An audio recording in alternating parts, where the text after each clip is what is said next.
በቃ ልጄ ሞቷል በተባለበት ህዝቡን አንበረከኩት፣ ራሴም ተንበረከኩት። ቆይ ግን እዚህ ጋር አንድ ነገር ከካንሰር ከኤችአይቪ ሲፈወሱ አይቻለሁ።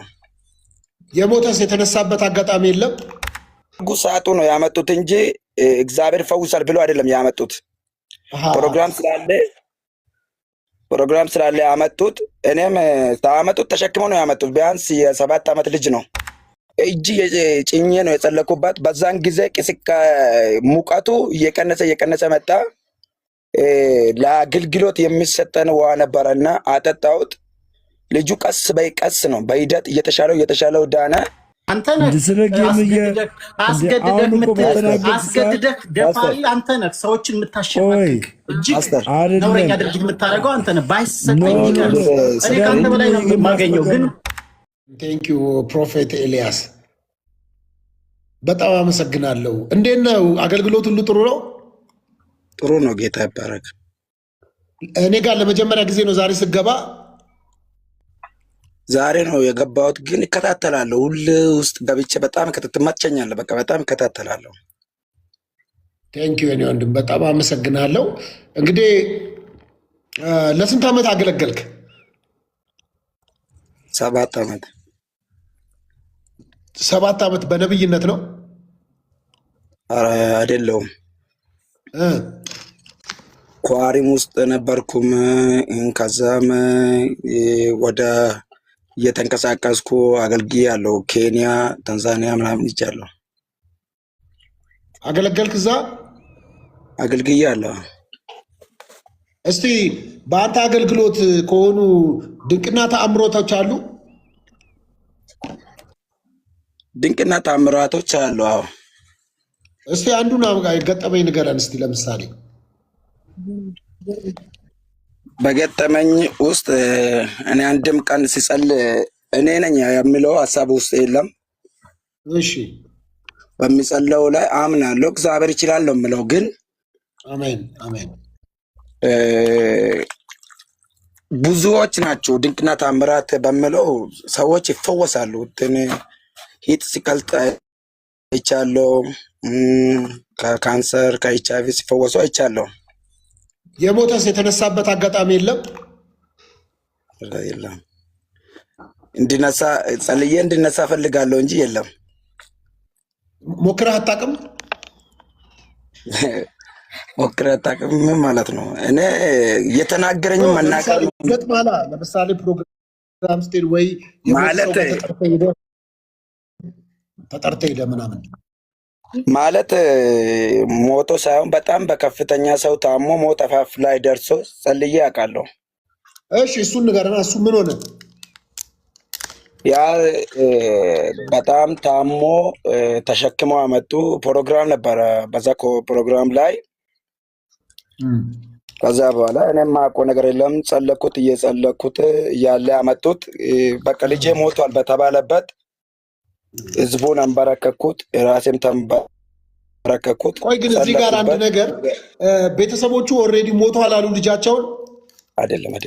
ታሞ ነው ታመመ እኮ። ምንድን ነው ህመሙ? ጉንፋን ነው?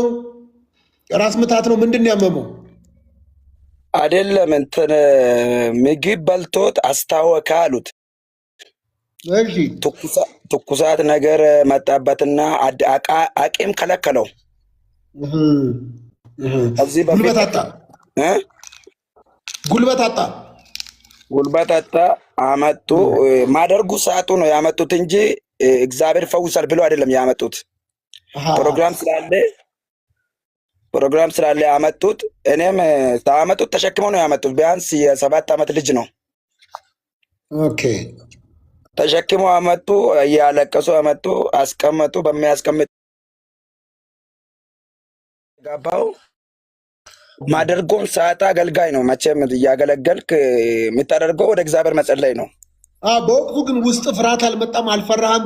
አልደነገጥክም? እንደዚህ ላብለበ ብርድ አላለ? ምን ገጠመኝ ምንድን ነው ከዚህ በፊት አይቼው ማላውቀው ነገር የሚል የመደናገጥ ነገር አልነበረም አንተ ጋር?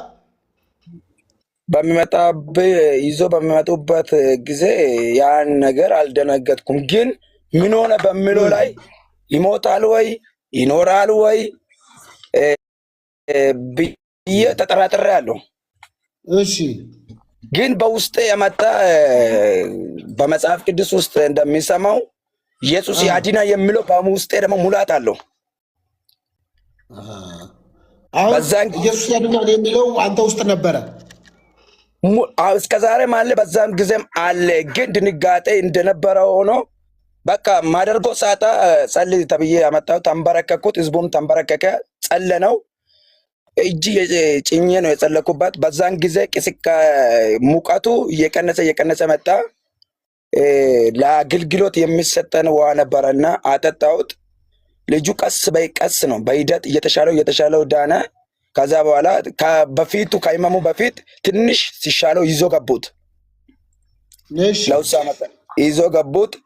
በዛን ጊዜ ይዞ ሲገቡ አገልግሌን ከቸርች ይውድ ቀን ነበረና አገልግሌን ወጣን። እነሱም ገቡ። ከሰዓት ሲደርስ ልጁ ድኗል፣ ምግብም በልቷል፣ ተኝቷል፣ ተነሳ፣ ድኗል አሉ። ደውለው ነገሩ ምን አሉ? አይደለም ይሁድ ቀን ጠዋት ነው፣ ያ ቀን ጠዋት ነውና ከሰዓት ፕሮግራም ላይ ምስክርነት ይዞ መጡ። እሺ ምን አሉ?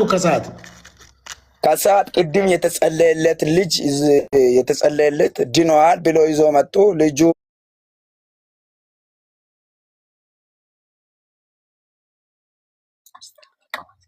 ከዛ በኋላ ሙቀት አለው በጣም። ምኑ ነው የሞቀው?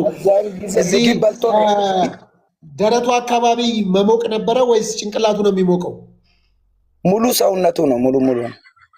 ኦኬ፣ ስለዚህ እየሞተ አይደለም ማለት ነው። እየሞተማ ከሆነ ይቀዘቅዝ ነበረ። እየሞተ ከሆነ ይሄ በሽታ ነው ይመስለኝ፣ ምን እንደሆነ አላውቅም። ግን ሙሉ ሰውነቱ ሙቀት አለው እኮ። ሙቀት ከሆነ እኮ እየሞተ አይደለም። እየሞተ እኮ መቀዝቀዝ ነው። እኔ ሞት አላልኩም፣ በዚህ ቦታ ላይ ሞት አላልኩም። በዛ ሰዎቹ አንድ ሎጂክ እንስማማ። እየሞተ ከሆነ ወደ መቀዝቀዝ ነው የሚሄደው።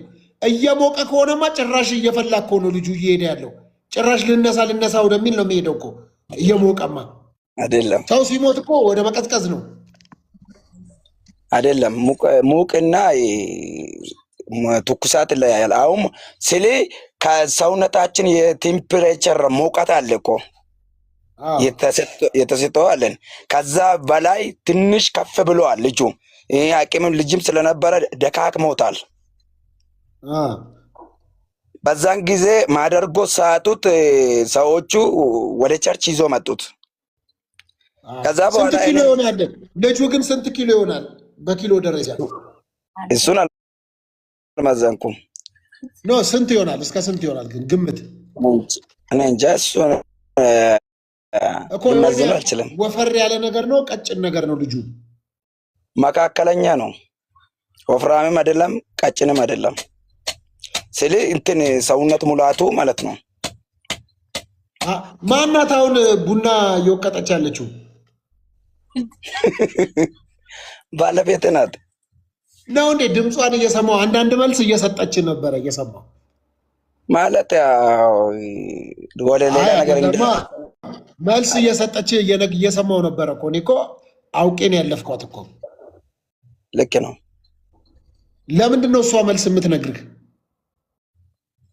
መንገድ ሳይሆን ምን መሰለህ፣ አሁን የሆነ ሁሉም ነገር እሷ ነበረች በዛን ቀን። ታውቃለች ጉዳዩን እንዴ? ሚስቴ እኮ ናት። በምንቀሳቀስበት ኤሪያ ላይ አገልግሎት አንዳንድ ጊዜ ሲሄድ ይዤት እሄዳለሁ። ስንት ዓመታችሁ ነው አሁን በትዳር? 3 ዓመት ነው። ኦኬ። በፍቅር ነው የተጋባችሁስ ወይስ የእግዚአብሔር ፈቃድ ሆኖ ነው? የእግዚአብሔር ፍቃድ ሆኖ መልእክት መጣ፣ ጸለንበት። በዛን ጊዜ በቤተ ክርስቲያን ትምህርት ተምረን በቃል ኪዳን ነው ያገባሁት። ነው እንዴ? ብዙ ሰዎች አሁን እንደዚህ በትዳር እንዳንተ ትዳር ውስጥ ወጣት ነህ አንተ። ስንት ዓመት ነው አሁን? 25 ዓመቴ ነው። እንግዲህ በ22 ዓመት ነው ያገባኸው? አዎ። በጮኝነት ስንት ጊዜ ቆያችሁ? 1 ዓመት ቆይተናል። 21 ዓመት ላይ ማለት ነው እኮ። ምን መሰለህ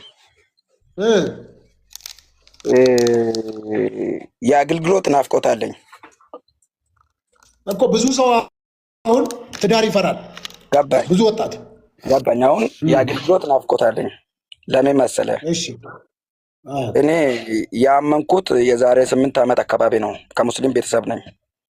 እሺ እና መጽሐፍን አነባለሁ፣ በጥልቀት አነባለሁ። ያ መጽሐፍን ደግሞ የተሰጠን ደግሞ አንብበን ብቻ እንድናልፍ ሳይሆን በራሳችን ላይ እንድንፈጽም ነው። አንብቦ ማለፍ ከሆነ ጋዜጣም እያነበብን ነው። እግዚአብሔርና የእግዚአብሔር ቃል አይለመድም። የፈለክን ነገር ቢሰራ እግዚአብሔር ኃጢአተኛን አይጠላም፣ ኃጢአትን ነው የሚጠላው እንጂ። ልክ ነው። ስለዚህ ጳውሎስ ሲናገር እንደዚህ አለ፣ ከመመኘት ማድረግ ይሻላል አለ ዋርያው ጳውሎስ። ምኑን ከመመኘት? ለምሳሌ መመኘት ወይ ደግሞ መጎምጀት የሆነ ነገር ምንድን ነው የምትመኘው? ምንድን ነው የምጎመጀው? ጳውሎስ ምኑን ነው ካለማድረግ ማድረግ ይቻላል ያለው? ምኑን ነው ጳውሎስ ሲናገር ባታገቡ አሪፍ ነበር ከማሰብ ግን አለ ብታገቡ ይቀላል አለ። ለዛ በሚለው አንግል ነው። ኦኬ። ስለዚህ አንተ በ22 ዓመት ኦልሬዲ ወደ ጋብቻ ገባህ? ወደ ጋብቻ የገባሁት አገልግሎት ውስጥ ኳር ውስጥም ነበርኩም። በአገልግሎትም ስለነበርኩ ያለሁትም ደግሞ ከቤተሰብ ርቄ ያለው ብያለሁ። ወደ ቡሌ ሆራ ነኝ ያልኩት። ስለዚህ እዛ ኤሪያ ላይ በማገለግልበት ኤሪያ ላይ አገልግዬ ሲገባ ቤት ምን ያስፈልጋል? አጋር ያስፈልጋል። ልክ ነው። ለዛ አጋር ደግሞ በመንፈሳዊ ህይወት በምታገለግልበት ላይ እንደ ስሜት ወጣት እንደፈለክ መዝለል ሳይሆን ህዝቡ ከአንተ የሚማረው ምንድን ነው? አንተ ለህዝብ አገልጋይ ከሆንክ ራስን ዝቅ ብለህ ራስን በትህትና ሆነ ህዝብን ከአንተ መማር አለብህ። መጽሐፍን ማንበብ ሳይሆን የመጽሐፍን ተግባር በራስ ላይ አርግተህ ህዝቡ ማስተማር አለብህ። ስለዚህ ጸለኩት። እግዚአብሔር አልፎ በሷም ተናገረኝ፣ በኔም ተናገረ። ማለት በሷ ስለ በራሱ አይደለም፣ በሌላ አገልጋዮች። ቆይ ግን መጀመሪያ አንተ አሁን አገልጋይ ነህ፣ ገና እድሜህም 22 ዓመት። ምን አልካት? ሄዳ አፈቅርሻለሁ አልካት? አልፈራህም? ባይዘው እኔ ሳልጠይቃት በፊት አገልጋይ ነግሯታል። አንተ እንደሆንክ አይደለም። እሱን ታገባለሽ አላላተም። ምታገቢ አገልጋይ ነው፣ በቅርብ ጊዜ ታገቢያለሽ ብሎ መልእክት አምጥተዋታል። አንድ አገልጋይ ሳይሆን በዛ ተመሳሳይ መልእክት ብዙ ሰው አምጥተዋላታል። ለምሳሌ እሷን አላቃትም፣ እሷም አታቀኝም። እሺ። በዛን ኬስ እሷ የቷ ቤት ነበረች እና እኔ ደግሞ ተከራይቼ ነው የሚኖረው። እሺ። እዛው እህቷ ቤት ግቢ ውስጥ ማለት ነው? አይደለም፣ ሌላ ቦታ። እሺ፣ ሌላ ቦታ። እሺ። አንታወቅም፣ በጭራሽ አንታወቅም፣ ተገናኝተን አናውቅም። ከዛ በኋላ መልእክት ይመጣልኛል። እሺ። ለእኔም መልእክት ይመጣል። ባይዘው በትዳር ላይ እግዚአብሔርን የሚጸለው አንተን የምትፈራ የአንተ ቃልም የምትፈራ ለእኔ የምትታዘዝ ለአገልግሎትም ደግሞ ቅናት ያላት ብዬ ጸልያለሁ። እሺ። ከዛ በኋላ እግዚአብሔር ሁሌ ይናገራል። እሺ። በእኔም በአገልጋዮችም ይናገራል። የጸሎትም ውስጥም ሆኖ በሌላ አገልጋዮችም ይናገርና ልጅቷ የቷ ቤት ባለችበት ስፍራ ላይ ሌላ ቸርች በሄደችበት የዛ ቤተክርስቲያን አገልጋይ ያገለግላታል። እሺ። ከዛም አልፋ የጸሎት ህብረት ውስጥ ትገባለች ወደ ተለያየ ቸርች ማለት ነው። ከቸርቿ ውጪ የጸሎት ህብረት ያለ ለሌላ ቦታ ፕሮግራም ባለበት ማለት ነው። መልእክት ይመጣላታል። ከዛ በኋላ አንድ ቀን ተገናኘን። እሺ በምን ምክንያት ተገናኛችሁ? በምን ምክንያት ተገናኛችሁ? የቷ ቤት እሷ የኛ ቸርች ናት የቷ። እሺ ግን በየቷ ቤት ላይ የቤት ለቤት ጸሎት አለ እንደ ቤተክርስቲያን አባል። እሺ እሷም ደግሞ በቤተክርስቲያን ውስጥም ደግሞ የቤተክርስቲያን ሽማግሌ ናት የቷ እህቷ። የእናንተ ቸርች የቤተክርስቲያን ሽማግሌ ናት። እሺ አዎ። በዛ ኤሪያ ላይ እሷ ቤት ሄድን ለመጸለይ። እህቷ ቤት ሄዳችሁ ልትጸልዩ እናንተ? አዎ። እሺ ከዛ በኋላ እዛ ሄደን በምንጸልይበት ጊዜ እዛ ጸለኩት፣ ለቤተሰቡ ጸልን። ገባን። ህልም አየሁ። ቆይ ከህልሙ በፊት አሁን ላገባሃት ነው አብዛኛው የጸለይከው ሰዓት? ረጅም ሰዓት አይደለም። ለእህቷ ነው ለእሷ ነው? አሁን ከሌላ ቦታ ነው የእህቷ ጋር የመጣችው እሷ። እህቷን ግን ከህልሙ በፊት ግን አይታሃታል ቤት ውስጥ? ማን? ልጅቷን አሁን ያገባሃትን? አላየኋትም። ይሄ እኮ የእህቷ ቤት ከጸለኩ በኋላ ነው። እህቷ ቤት ነበረች አይደል እንዴ? እሷስ? ይኸው በደንብ ስማኝ ፓስተርዬ፣ እህቷ ቤት እኮ ነበረች እኮ እሷ። በደንብ ስማኝ። ከሌላ ቦታ እህቷ ቤት ነበረች። በጸሎት ጊዜ እህቷ ቤት ሄድን። እንግዳ ናት እሷ እኮ ገባኝ። ከዛ እዛ ጸሌን ገባን። በስም ቢለይልን አሪፍ ነው። በስም ቢለይልን በደንብ እንዲገባል። እህቷ ነቷ። ይኸውልህ አሁን አንተ ባለቤትህ ነበረች፣ ለጸሎት ስትሄዱ ነበረች እዛ ቤት? እንግዳ ሆና ነበረች። አሁን እኮ ታዲያ እኔም ያልኩት እሱን ነዋ። እንግዳ ሆና ነበረች። ከዛ በኋላ ጸለይክ፣ ለአሁኗ ባለቤትም ጸልያል በወቅቱ? ለባለቤቷም ለዛ ቤትም ጸለኩት እኮ። ምን አልኩኝ ታዲያ? እኔም እኮ ያልኩት እሱን ነው እኮ። ከህልሙ በፊት ተገናኝታችሁ ጸልየላታል እህቷ ቤት? ከህልሙ በፊት ህልም ሳላይ በፊት አይታታል፣ በአካል አይታታል። ህልም ሳላይ በፊት። እኔም እሱ ነዋ። ታዲያ ምን አጠፋው ታዲያ? ልክ ነኝ። ስማኝ ትለኛለህ አንተ ነው እኔን መስማት ያለብህ። ምክንያቱም እኔ በደንብ አርጌ ሰምቻለሁ። ከዛ ወደ ህልሙ እንሂድ። ከጸለይክላት በኋላ ማታ ተኛህና ነው ህልም ያየኸው? ምንድን ነው ህልሙ? ጸልን ገባንና ሁለተኛ ቀን አካባቢ ህልም አየሁ። እሺ ያየሁትን ህልም ወደ እኔ ቤት ስትመጣ አየሁ። በምን ስል ወደ ራሴ ቤት እቃ ይዛ ስትመጣ አየሁ። ወደ ራሴ ቤት። ለምንድን ነው አንተ ቤት የምትመጣው? ለምን ታያለህ ወደ ቤተሰብ የምትመጣው? በህልሜ ነው ያየሁት፣ በህልሜ ነው እኮ። ስለዚህ መጀመሪያም ቤት ውስጥ አይታት የሆነ የመፈለግ ነገር ነበረ ማለት ነው። እኔ እኮ ያየሁት ህልምን ነው እንጂ ስሜታዊ ሀሳብ አይደለም። ግልጽ እንዲሆን ነው እኮ ዛሬም ለብዙዎች ትምህርት እንዲሆን ነው። መጀመሪያ ግን የሆነ ወዳሃታል? የጸለይክላት ጊዜ የመውደድ ነገር እንደዚህ እሷን ለማየት እንደዚህ ሽኮርኮርመም ብለን አይታሃታል? ሳትዋሽ? አላየኋትም። አይንን ጨፍነን ጸለይክላት? አይኔ ገልጬ ብያለሁ ቅድም። ምኞትና መጎምጀት ብያለሁ ቅድም። ሲጀመር አይንን ከፍተህ ለምን ጸለይክላት? ለምን አልጨፈንክም?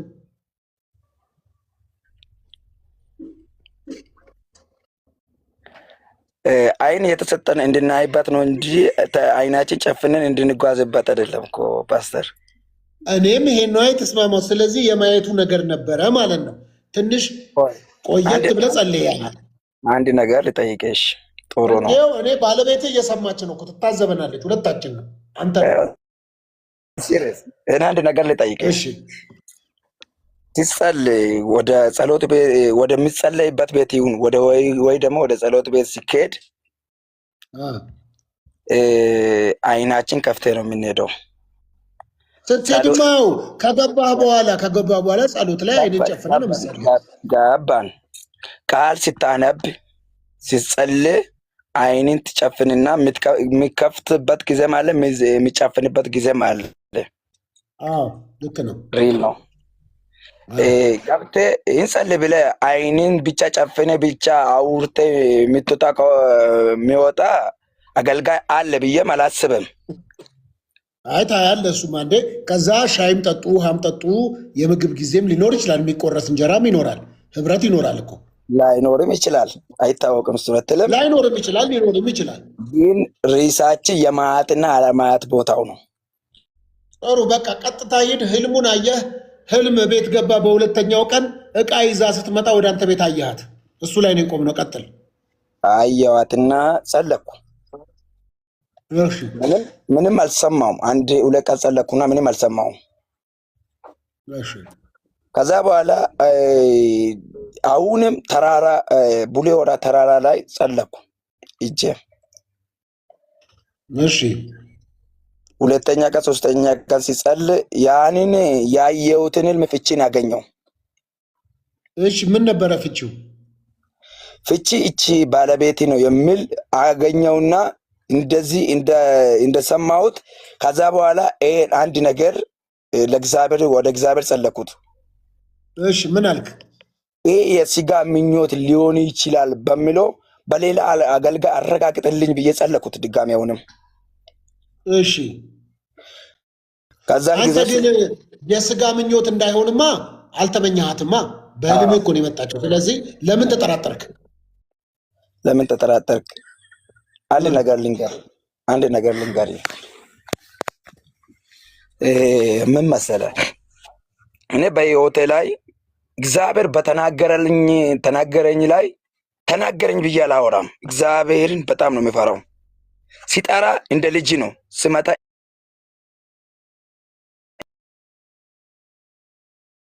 ግን ይከብዳል።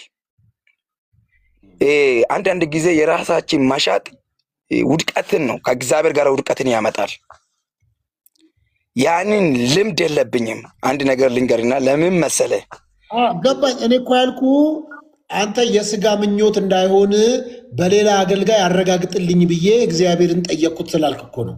አዎ ጸለቅኩት። ለምን በለኝ።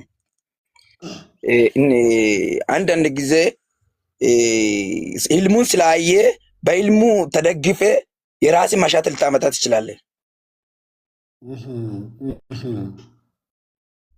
ለካ ሰማኝ ፓስተርዬ? አዎ የሰማሁ ነው። ህልም ባየን ቁጥር ህልሙን አይቻለሁ ብለህ እውነት ነው ብለህ ማውሰድ የለብንም። መመርመር አለብን። ከኛም አልፎ ደግሞ ጊዜ ወስደን በጥልቀት ማየት አለብን። እግዚአብሔር የሚያሳየን ወይ በረከት ሊሆን ይችላል። ሴት እንደ በረከትም ልትሆን ትችላለች፣ ቤተ ክርስቲያንም ልትሆን ትችላለች። ፍቺው እንደ አባቱና እንደ መንፈስ ቅዱስ የሚፈታው ነው። ስለዚህ እኔ በዛን ጊዜ ያንን ነገር ሲሰማ ፍላጎት ስለነበረኝ በፍላጎቴ ላይ ተናገረኝ ብዬ መዝለል የለብኝም። ሰማኝ አይደለም ፓስተርዬ? ስለዚህ አሁን እዛ ተራራ ላይ ሆን ከተራራ ውረድ። በቃ አሁን ከተራራ ወረድክ። ሌላ ነብይ ለአንተ ኮንፈርሜሽን ሰጠ፣ መልእክቱን አመጣልህ። አዎ ጓደኛ ነው አይደለም? አገልጋዩ አይደለም። ኧረ ከአዲስ አበባ የመጣ ለኮንፈረንስ የመጣ አገልጋይ ነው። መጨረሻ ያረጋገጥኩበት እና ማን ተዋወቁ አገልጋይ ነው። ምን አለ? በቅርብ ጊዜ ውስጥ ታገባለህ አለ። እሺ ካለ በኋላ እንደዚህ አለኝ፣ መረጋገጫ ይሁን ዘንድ ህልም አይታል። ያየው ህልም ይሄ ነው ብሎ ተናገረኝ። አንዴን አይደለም ሁለቴ ሶስቴ ተናገረኝ፣ ተመሳሳይ። እሺ ከዛ በኋላ ያንን ራእይ እንዳየሁት እንደዚህ አይነት ህልም አይቼ አገልጋይም እንደዚህ አለኝ፣ ጸልይበት እስቲ አልኳት። እሷም ለካ አገልጋይ ተናግሯታል። በምን አውቀ ነው ሄደ ነገርካት? አንተ ህልም አይቻለው ብለህ ነገርካት ሄደ?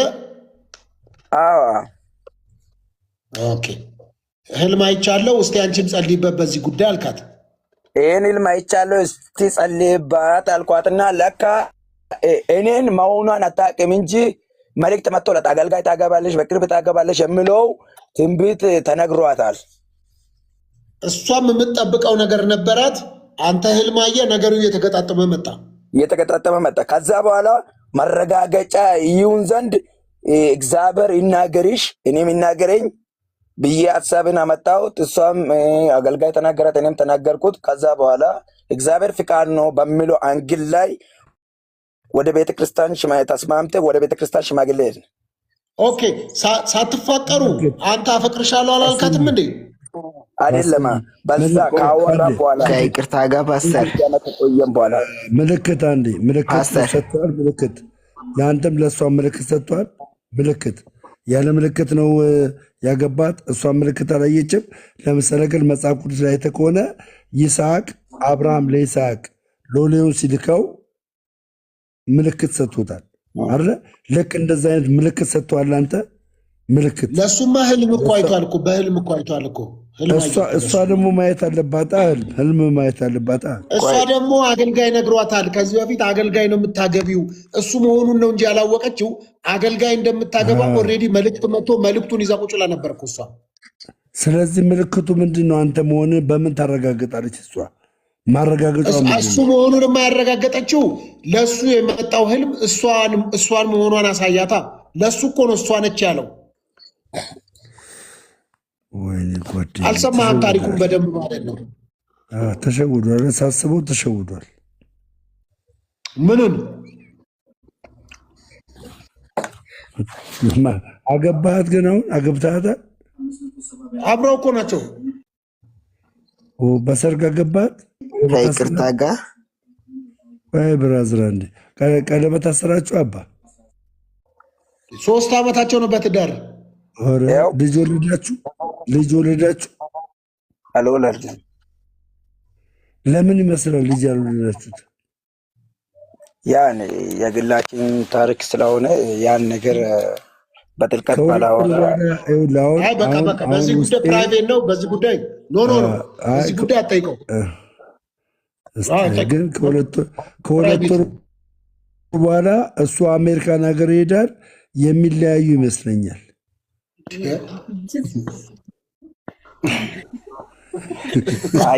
የሴጠን ራእይ ነው። እኔ ሊቀጥል ከይቅርታ ጋር በወለግተኛ ጨዳስ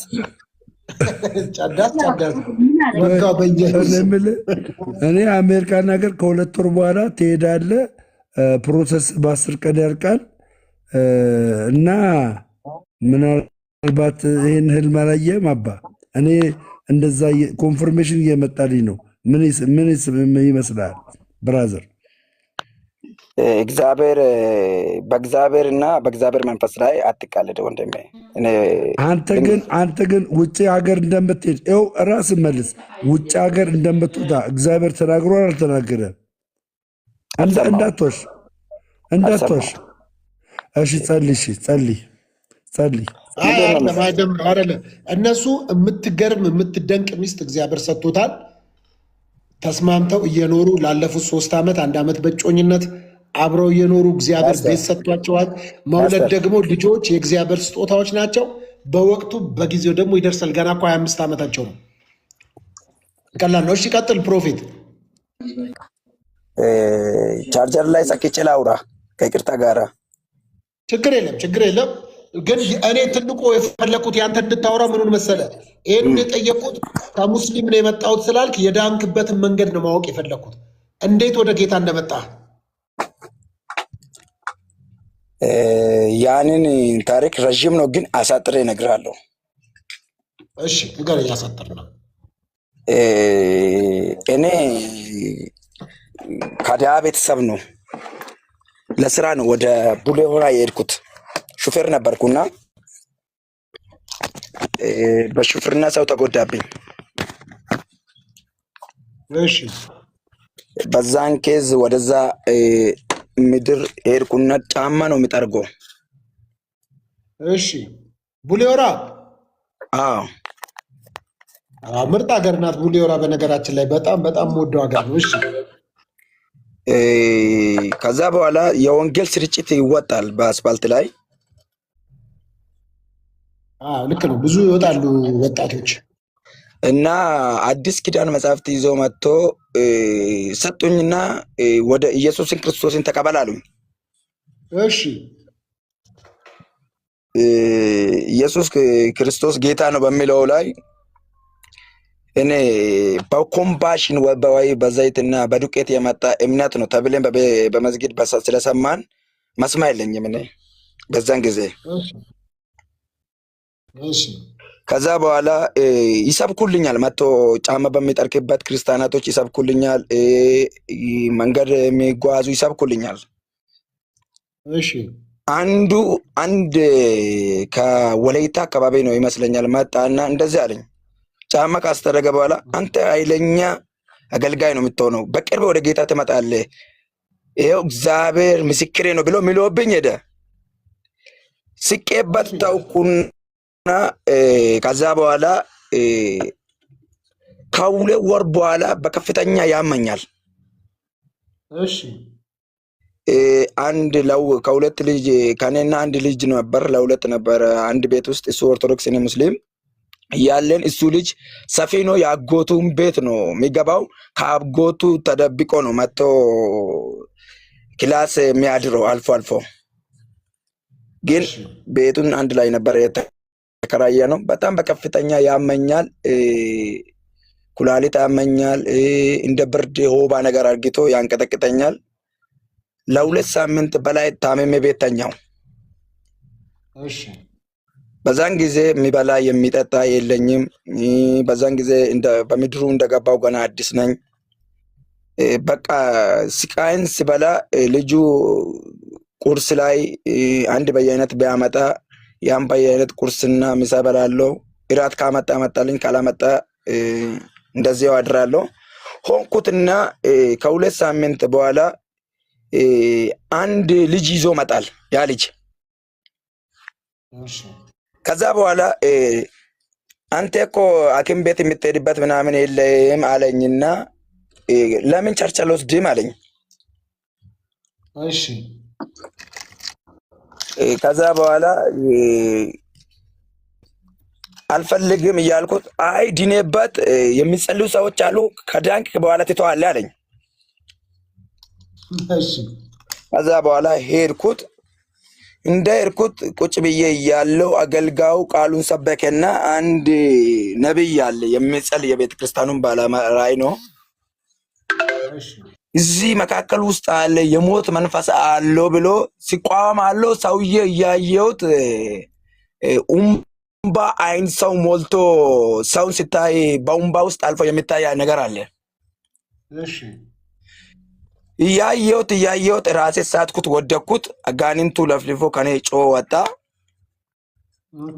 ከዛ በኋላ እንደዚህ አይነት ታሜ ነበር የመጣ ከዚህ ሀገር ነው ብሎ ታሪኬን ነገረኝ። በዛን ጊዜ የኔን ውስጥ ምስጢር የሚያውቀው ልጁ ይዞኝ ሄደዋል። እሱ ነው ምስጢር እንደዚህ ያወራ ብዬ ተጠራጥሬ የገባው። ከቤተ ክርስቲያኑ እንዳትርቅ ጌታ ይፈልጋል አለኝና ሰብኮ አብሽር ምናምን ብሎ አጽናንቶኝ ገባው።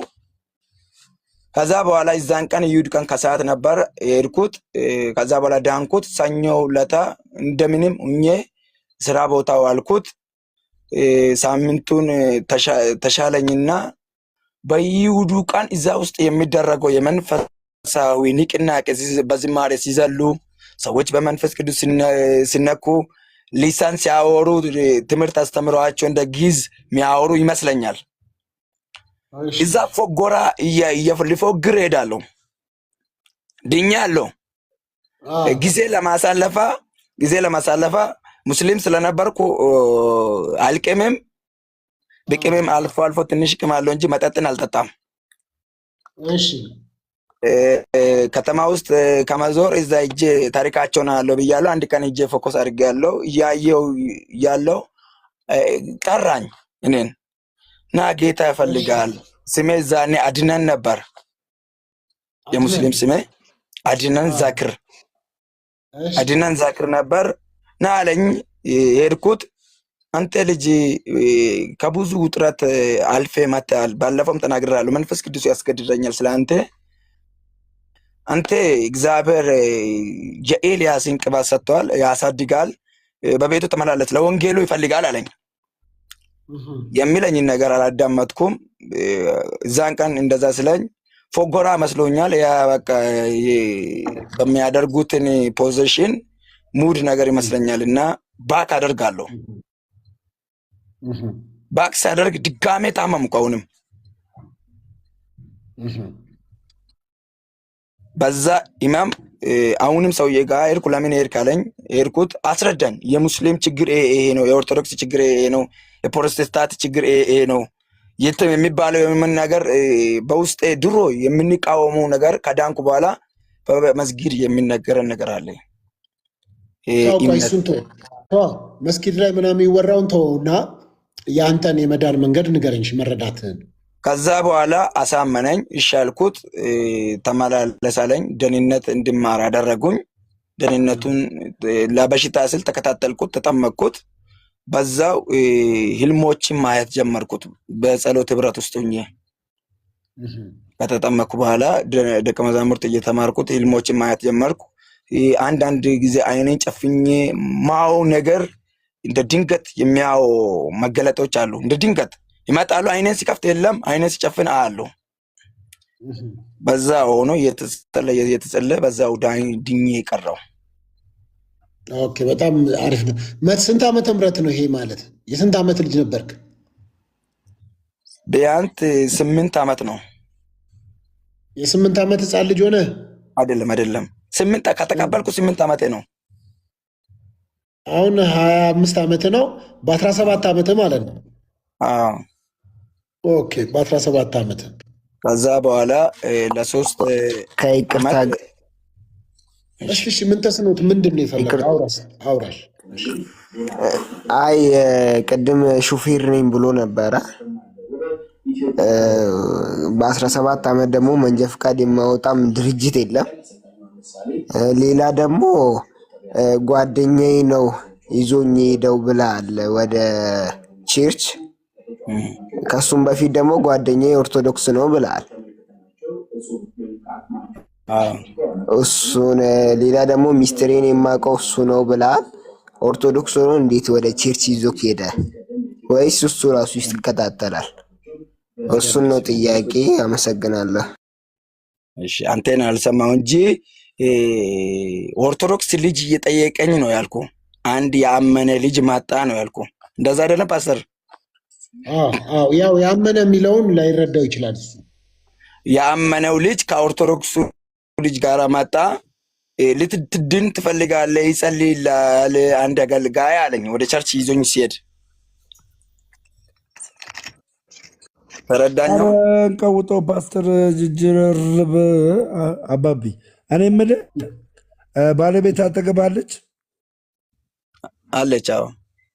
ለምን ነው የምታፍርባ በባለቤትህ? ኧረ አንተ ምንድን ነው የምትለው? የምታፍርባት? አይ በቪዲዮ ንያት ነው ሶፊ፣ በቪዲዮ ንያት ነው። ግን በ14 ዓመቱ መንጃ ፈቃድ አውጥቶ ሹፍርናም ጀምሮ ነበር። እጅጀላ አባቢ ረጅም ሆነ። አስታሳየን አንዳንድ ጥያቄዎችን። እኔም ደግሞ ጊፍት ምሰጣለሁ። እስኪ ያሳይኝ፣ እስኪ ያሳይኝ። አንድ ላይ ሆኑ ባለቤቴ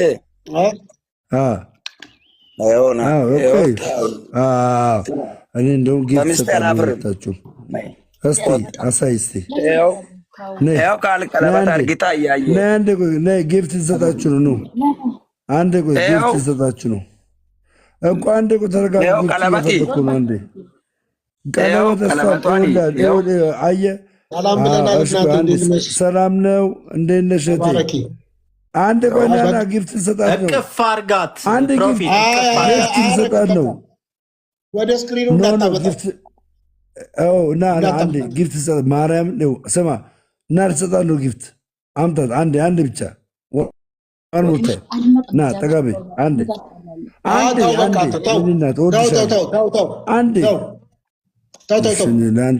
ለአንተ ልስጥ ጌታ እኔ ግን ወይኔ አንተ ጋር ገባ እንዴ? በስተት ነው መልሰው። የአንተ ጊፍት እኮ መንግስተ ሰማያት አስገባኝም ወንድሜ። እንዴት ምን ማለት ነው? እንደዚህ ቀብራራ አድርጌ እንዴ? ምን ሆነ ነው? ግን በጣም አየር ትይዛለህ እንዴ? አየር ትይዛለህ እንዴ ብራዘር? ምን ሆነ ነው? ይኸው ቁሜ ቴንኪው አይባልማ። ታዲያ እንደ አነጋገር ግን ልክ አይደለም። አነጋገር ልክ እንደ እንደዚህ ማድረግ ቴንኪው አለ እኮ ቴንኪው ብሏል። ወደ አይደለም እንትኑ ታውቃለህ እንትን አለና የሆነ ወይ ፋይት አድርገው ፋይት የሆነ ለፈይተው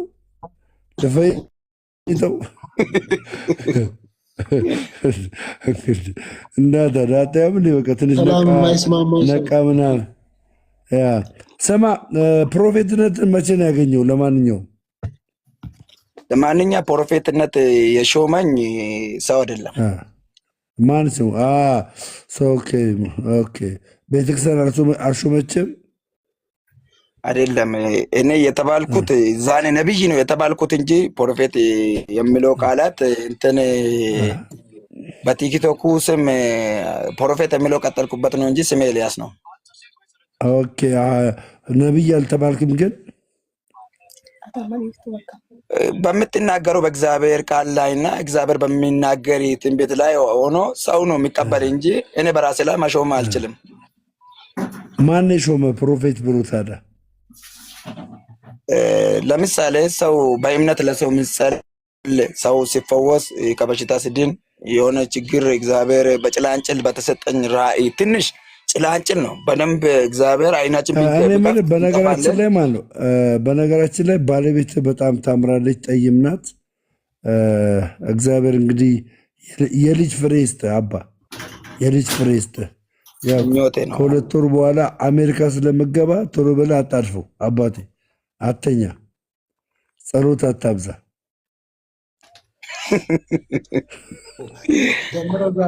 መጽሐፍ ስናገር እንዲህ ይላል፣ እግዚአብሔር ያጣመረው ማንም ሊለየው አይችልም ይላል። ደምሮ በጸሎት እኮ ነው ያገኘው። እኔ ቆይቻለሁ ከገባሁ አንዴ ተናግሬ ልውረድ መሰል ሶፊዬ። እሺ ማስተር ፒስ ቀጥል። እሺ እንደምን አላችሁ ሁላችሁም ከላይ እስከታች። እኔ እንኳ አንድ የእግዚአብሔር ቃል እንደው ልናገር ብዬ ነው፣ እንዲሁ ሳይክ ስለመወድ ስለማከብርህም እንደው አንተን አይቼ እንዴት ታች ሆናለሁ ከሚል እሳቤ ነው። ጥበበኞች ነን ሲሉ አላዋቂዎች ሆኑ ይላል። አንድ ይቅርታ አድርግልኝና የጌም ማስታወቂያ እያሳየክ አይከብድም? ሰው ምንድን ነው የሚያወራው? በፈጣሪ ሌላ ህይወታችን ሌላ ግራ ነው እኮ የሚያጋባው የዘንድሮ እኮ። ኧረ እንደው እግዚአብሔር ምሕረት አድርግልን። ኢዚት ፌር ሶፊ? ኢዚት ፌር ዋት ሂ ሳይንግ? ጌም ማስታወቂያ እኔ አሁን ስለ ጌም አላወራሁም። ስለ ጌም አንተ ነህ አስገድደህ ደፋሪ አንተ ነህ። ሰዎችን የምታሸማቅቅ እጅግ ነውረኛ ድርጊት የምታደርገው አንተ ነህ። ባይሰጠኝ ይቀር እኔ ከአንተ በላይ ነው የማገኘው። ግን